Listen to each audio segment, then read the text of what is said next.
1935 के अधिनियम की कार्बन कॉपी।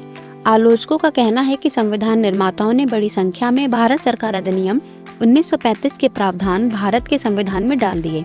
इससे संविधान 1935 के अधिनियम की कार्बन कॉपी बनकर रह गया या फिर उसका ही संशोधित रूप। उदाहरण के लिए एन श्रीनिवासन का कहना है कि भारतीय संविधान भाषा और वस्तु दोनों ही तरह से 1935 के अधिनियम की नकल है। उसी प्रकार सर आइवर जेनिंग्स ब्रिटिश संविधान वेत्ता ने कहा है, संविधान भारत सरकार अधिनियम 1935 से सीधे निकलता है, जहां से वास्तव में अधिकांश प्रावधानों के पाठ बिल्कुल उतार लिए गए हैं।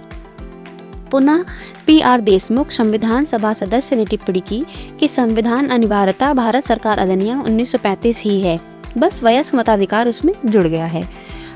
इन आलोचनाओं का उत्तर संविधान सभा में बी.आर. अम्बेडकर ने इस प्रकार दिया, जहां तक इस आरोप की बात है कि प्रारूप संविधान में भारत सरकार अधिनियम 1935 का अच्छा खासा हिस्सा शामिल कर लिया गया है, मैं क्षमा याचना नहीं करूंगा। उधार लेने में कुछ भी लज्जास्पद नहीं है, इसमें साहित्यिक चोरी शामिल नहीं है।